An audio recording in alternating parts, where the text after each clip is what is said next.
این یک آیه نیست. در سوره رعد فرمود و یقول الذين كفروا لست مرسلا قل كفى بالله شهيدا بيني وبينكم ومن عنده علم الكتاب. در سوره مبارکه واقعه فرمود لا يمسه الا المطهرون. در سوره مبارکه آل عمران فرمود ولا يعلم تأويله الا الله والراسخون في العلم. بعد فرمود که بل هو آیات بینات فی صدور الذین اوتوا العلم، که همه این آیات در جای خود اگر بررسی بگردد درباره وحدت بین قرآن کریم و اهل بیت علیهم الصلاة و السلام، و اینکه اهل بیت علیهم الصلاة و السلام حامل اسرار قرآن کریم و خزائن حکم قرآن کریم و معلم علوم قرآن کریم میباشند هست. حالا و تعیها اوتوا العلم، که همه این آیات در جای خود اگر بررسی بگردد درباره وحدت بین قرآن کریم و اهل بیت علیهم الصلاة و السلام، و اینکه اهل بیت علیهم الصلاة و السلام حامل اسرار قرآن کریم و خزائن حکم قرآن کریم و معلم علوم قرآن کریم می باشند هست. حالا و تعیها اذن واعیه، وقتی که در قرآن کریم خود قرآن رو مراجعه می کنیم، آیات درباره خود قرآن کریم در قرآن کریم فراوانه. شما اگر به این آیات تدبر بکنید دوستان عزیز، از این آیات که خود مقام قرآن کریم مشخص می شود، مقام صاحب قرآن کریم هم مشخص می شود، و این یک بحث خیلی وسیعیه که اگر شما این نکته را مد نظرتان بگیرید، اون وقت این یک بحر خیلی متلاطم و مواجی در جلوی روی شما هست که تا قیام قیامت هم اگر بیایید از فضائل امیرالمؤمنین که از همین یک آیه استخراج می شود صحبت بکنید پایان نمی یابد. و این حرف را من از روی مبالغه نمیگویم، حقیقت امر اینه اگر کسی کمی ملاحظه بکند و تأمل بکند در این آیات شریفه، یک آیه از این آیات را باز بکند میفهمد که من چه گفتم. حالا من به صورت اجمال و به صورت اشاره بعضی از این مقامات را که از این آیه مبارکه ثابت میگردد خدمت شما توضیح میدهم. اول مقام عصمت هست دوستان عزیز، مقام عصمت امیرالمؤمنین و تعیها اذن واعیه، که این اذن واعیه که وجود نازنین امیرالمؤمنین علیه الصلاة و السلام باشند، که ایشان ظرف قرآن کریم هستند، خزینه قرآن کریم هستند، عامل اسرار قرآن کریم هستند، عالم به علوم قرآن کریم هستند، آن مرد دانشمندی که تمام حکمتها و دانشها و اسرار و رازهای پروردگار عالم در کتابش نزد او هست می باشد. مقام اول و خیلی آسان و راحت که میشه از این آیه مبارکه استنباط کرد مقام عصمتش هست. سوره مبارکه واقعه دوستان عزیز، در این آیه مبارکه خداوند متعال قسم یاد می کند. اعوذ بالله من الشیطان الرجیم، آیه 75 به بعد را ملاحظه بفرمایید. فلا اقسم بمواقع النجوم و انه لقسم لو تعلمون عظیم. فرمود که من خداوند متعال قسم یاد می کنم به مواقع النجوم، که لا از برای تأکید، لا یا لا زائده از برای ازدیاد در معنا. فلا اقسم بمواقع النجوم، قسم یاد میکنم به مواقع ستارگان و نجوم. و انه لقسم لو تعلمون عظیم، که این قسم خیلی قسم عظیمیه اگر شما بدانید، چون شما مرام خدا را از مواقع النجوم نمیدانید، لذا این قسم عظمت قسم را هم نمیدانید. فکر میکنید خداوند به این ستاره های ظاهری قسم خورده و بعدش هم گفته این قسم خیلی بزرگه. فلا و ربک لا یؤمنون، اونجا که گفت قسم به خود یاد کرد، نگفت این قسم قسم عظیمه، اما اینجا گفت قسم قسم عظیمه. پس در اینجا چه اسراری هست؟ حالا اون بماند در جای خودش که خدا اگر توفیق بدهد یک وقتی تأمل بکنیم. فلا اقسم بمواقع النجوم و انه لقسم لو تعلمون عظیم. خودش فرمون من قسم یاد کردم، خدا نیاز به قسم نداره، پروردگار عالم نیاز به سوگند یاد کردن یاد نداره. کسی که شک بکند که خدا راست گفته یا دروغ اصلا کافر، از دین خارجه. خداوند متعال هر کلامش درسته، صادقه، گرچه باز این فقط بر مبنای شیعه اثنا عشریه و بر مبنای عدلیه درسته، چون ما قائل به حسن قبح عقلی هستیم. بنا بر مبنای باطل جماعت اشعریه اینها بله هر نوع کذب، هر نوع دروغ به خدا و برای خداوند متعال جایزه و هیچ اشکالی ندارن. مبنای 99% امروز جماعت بکریه، گرچه عوامشان این را نمیدانند، عوامشان اگر به عوامشان این حرف را بگیم که مبنای شما عقیده شما اینه، اونا میگن نه عقیده ما نیست، چون خودشان اطلاع ندارن از کتب خود، اما علمایشان میدانند که من چی میگویم. اونانی که اهل علم هستن، اهل تحقیق هستن، علمای معظم میدانند که من چه عرض میکنم. کسی که منکر قبح حسن و قبح عقلی باشد میداند که طبق مبنای جماعت اشاعره خدا اگر دروغ بگد، خدا اگر ظلم بکند، خدا اگر ابلیس را در فردوس اعلا ببرد، پیغمبر خاتم الانبیا را در تابوت در جهنم الیاذ بالله عذاب بکند، بازم هیچ اشکالی ندارد. خداوند متعال به تمام وعده های خدا روز قیامت اعلان بکند که همه وعده های من دروغ بود. برای اهل تقوا جهنم، برای اونایی که در دنیا بیشتر از همه لواط کردن، زنا کردن، اونها را بهشت میبرم. مبنای اشعریه 99% جماعت مخالفین امروز در عالم اینه، گرچه خودشان نمیدانن اما این مطالب در کتاب‌های اینا زیاده که اگر خدا این کار را انجام بده تمام اهل نماز، اهل تقوا، اهل روزه را به جهنم ببره، عذاب بکنه و هر کی لواط باز بود، شرابخوار بود، بله قمار باز بود، ظالم بود، آدم کش بود، اونها را در فردوس اعلا ببره، هیچ اشکالی ندارد، خدا میتونه این کار را بکنه. ما هستیم که قائل هستیم که نه، قبح بر خداوند متعال، زشتی بر خداوند متعال راه ندارد و محاله که خداوند متعال این چنین کاری را انجام بدهد. خب پروردگار عالم قسم یاد میکند که و خدا نیاز به قسم خوردن ندارد و خداوند متعال صادق القول، اما برای تاکید مطلب که مطلب را خوب متوجه بشوید فرمود فلا اقسم بمواقع النجوم و انه لقسم لو تعلمون عظیم انه لقرآن کریم فی کتاب مکنون. این قرآن کریم در یک کتاب مکنون، لا یمسه الا المطهرون، که این قرآن کریم را مس نمی کند مگر آن کسانی که مطهر باشند. کسانی که مطهر باشند، نگفت کسانی که متطهر باشند، بلکه فرمود کسانی که مطهر باشند. بله فیه رجال یحبون ان یتطهروا. همه ما و شما وظیفه ما اینه که خود ما را پاک بکنیم، خود ما را از رجس گناه پاک بکنیم، توبه کنیم، انابه بکنیم. اما ما و شما این نیستیم که مطهر باشیم. مطهر یعنی اون که پاکیزه شده، خودشان را پاکیزه نکردن، به سعی و تلاش خودشان نبوده، کسی دیگر اونها را در اول خلقت، آن کسی که خالق زمین و آسمان هست، در اصل خلقت اونها را پاک و پاکیزه، مبرهه از گناه، مبرهه از عیوب، از هرچه نقص باشه اونها را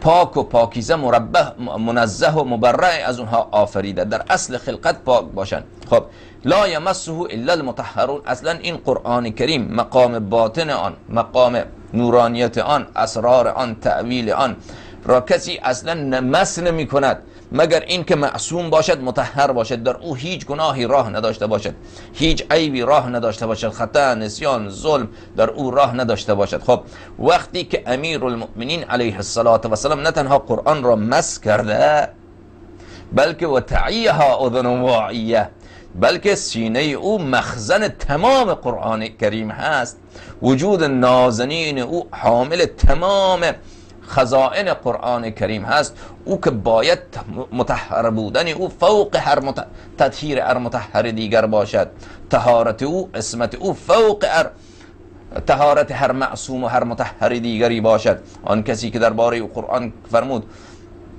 و یقول الذین کفروا لست مرسلا قل کفا بالله شهیدا بینی و بینکم و من عنده علم الکتاب. نزد او علم الکتاب در این آیه مبارکه فرمود نه تنها نزد او علم الکتاب، اصلا او خودش ظرف تمام علوم و اسرار و بواطن، و نه تنها قرآن کریم دانستنی است که حالا بیان خواهم کرد در مقام ولایت تکوینی، بلکه قرآن کریم قدرت، توانایی هست. تمام اینها در وجود امیر المؤمنین علیه السلام. پس او باید از هر مطهری پاکیزه تر باشد، چون مس کردن عصمت میخواد. همین که باید انسان به باطن قرآن راه پیدا بکنه عصمت میخواد، حالا او که باطن قرآن اصلا ظرف باطن قرآن کریم است، او باید طهارت او فوق طهارت بقیه معصومین باشد. و تعیها اذن واعیه. همین یک آیه نکته را که ما ثابت کردیم، عصمت را وقتی که ثابت کردیم از این دو آیه مبارکه درباره امیر المؤمنین علیه السلام، دیگر ثابت میشد عصمت یعنی چی دوستان عزیز؟ عصمت یعنی هیچ گناهی در او راه ندارد، هیچ خطا، هیچ فراموشی، هیچ عیبی، هیچ، خدمت شما عرض بکنم، چیزی که منافات با مروت، با مردانگی، با عیب، با صلاح در جامعه داشته باشد در او راه ندارد. همه امور او درسته، همه کارها، همه شؤون او درست هست و صلاح هست و عین ثواب هست، عین حکمت هست، عین رضای پروردگار عالم هست. وقتی این ثابت شد دوستان عزیز، طبعا خیلی از مقامات برای امیر المؤمنین علیه السلام ثابت میشه. همین عصمت که ثابت شد، ثابت میشه که در هر فعل خود درست بوده، در هر کار خود درست بوده، در هر نشست و برخاست خود درست بوده. هیچ کسی حق اعتراض بر او ندارد. کسی را که خداوند متعال مطهر بیان فرموده، کسی را که خداوند متعال بر تمام کارهای او مهر عصمت زده و مهر صحت زده، کسی حق اعتراض ندارد. هر عملی انجام بدهد. الحسن و الحسین امامان قاما او قعدا، پیغمبر اکرم صلی الله علیه و آله و سلم فرمودند که دو فرزند من، دو گل بستان وجود من، امام مجتبی و امام سید الشهدا صلوات الله علیهما، اینها امام هستند، ولو قیام بکنن، ولو قعود بکنن، ولو در جنگ باشن، ولو در صلح باشن، در هر حال این اطمینان و این ثقه پیغمبر اکرم از تمام افعال امام حسن و امام حسین صلوات الله علیهما به خاطر اینه که پیغمبر میداند که خدا اینها را عصمت عنایت کرده. هر کار اینها بکنن درسته، چه قیام بکنن و بجنگن، چه قعود بکنن، چه سکوت بکنن، چه خانه نشین باشن، چه در حال سلم باشن، چه در حال حرب باشن. هر فعل و هر حرف و هر سکون و هر سکنت و هر حرکت اینها عین رضای پروردگار عالمه، چون خداوند متعال به اینها عصمت عنایت فرموده. اینجا هم وقتی این معنا ثابت شد که اینها معصوم هستند، دیگر کسی حق اعتراض نداره. حالا یک وقتی من حکمت فعل امام علیه السلام را فهمیدم که امام علیه السلام در فلان جا فلان کلام را فرمودند، در فلان جا فلان شخص را به جهنم واصل فرمودند، در فلان جا شمشیر کشیدن، در فلان جا شمشیر نکشیدن. حالا من وجه حکمتش را، فایدهش را یک وقتی فهمیدم، خب الحمدلله میفهم. حالا یک وقتی نفهمیدم، باز هم چون خداوند متعال تصحیح فرموده، عصمت او را بیان فرموده، باز هم در وجود من کوچکترین شک و شبهه‌ای نیست، چون من اطمینان دارم. من یسلموا تسلیما فلا وربک لا یؤمنون حتی یحکموک فیما شجر بینهم ثم لا یجدوا فی انفسهم حرجا مما قضیت و یسلموا تسلیما. انسان تسلیم محض در برابرش باشه که هر فعل ولی من وجه حکمتش برای من واضح نباشه، باز هم فعل او درسته. خیلی از امور در اینجا واضح و روشن میشه، از جمله حق امامت امیرالمؤمنین علیه السلام که اگر ما عصمت را ثابت کردیم، بارها گفتم عصمت با امامت لازم و ملزومن، هیچ جدایی نداره.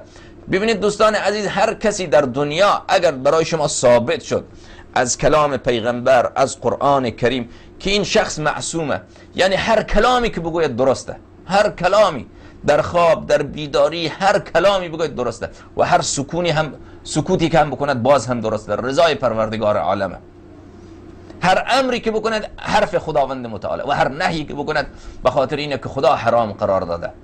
در هر امری که اشاره بکند عین حقیقته. قیام بکند حکم خدا قیام کردنه، سقوط بکند حکم خدا بر اینه که نباید قیام بکند. وقتی این برای شما ثابت شد، خب عقل حکم میکنه که دستت را به دامن او بزن، از او پیروی بکن، چون او تو را مستقیم با ضمانت پروردگار عالم و با ضمانت رسول خدا صلی الله علیه و آله و سلم به بهشت میبرد. و تا وقتی که بر راه او هستی، از او اطاعت میکنی، با او هستی، حرف او را میشنوی، دیگر هیچ غم و غصه‌ای نداری، هیچ حزن اندوهی نداری، هیچ تشویشی نداری. اینه که عصمت ملازم با امامت. وقتی کسی که معصوم شد، یعنی هر حرف او حکم خدا هست، دیگر همه عالم باید حرف او را بشنوند، چون حرف او حرف خدا هست. لذا پیغمبر اکرم صلی الله علیه و آله و سلم معصوم بودند. اون کسی که جانشینش باشه باید معصوم باشه. و ما میدانیم کسی از مخالفین ادعا نکردند که غاصبین حق امیرالمؤمنین علیه السلام معصوم بودند، بلکه ما شنایع اعمال اونها و قبایح افعال اونها و ظلمهای اونها و ستمهای اونها و کارهای اونها که فسق صریح هست و فجور هست، همه اونها رو ما میدانیم، در عالم مشهوره، در بین تواریخ معروفه، متواترا نقل شده، غیر قابل انکاره.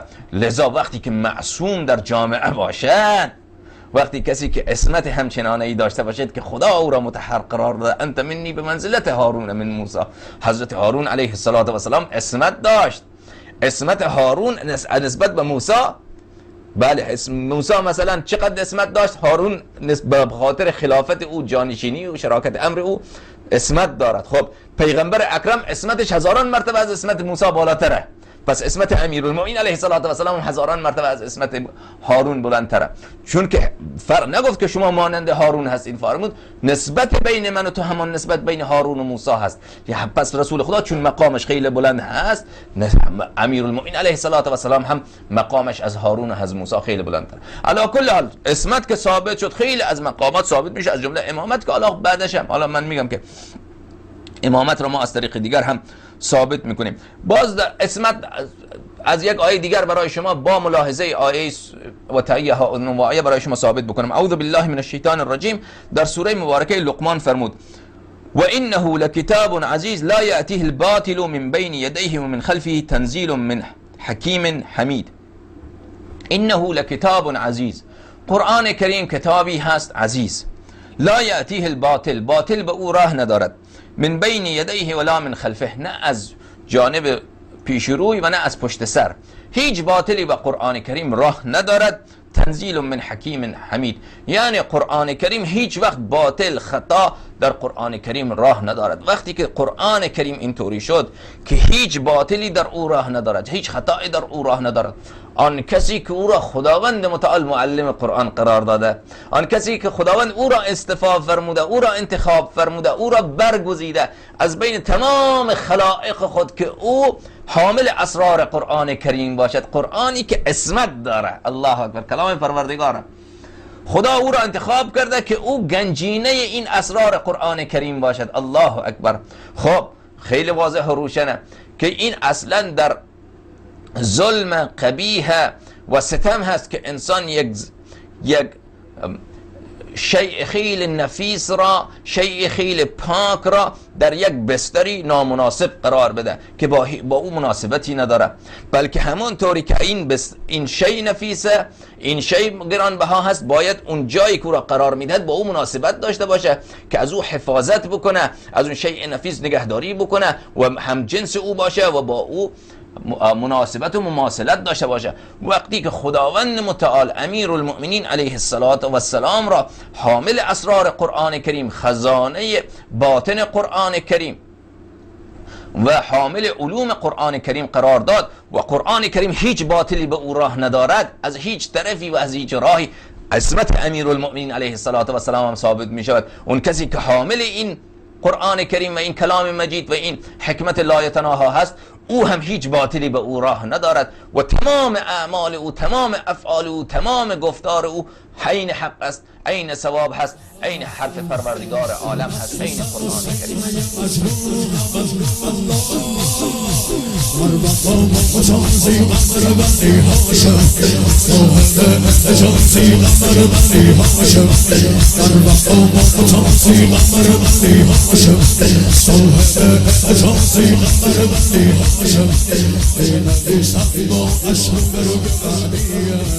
Oh,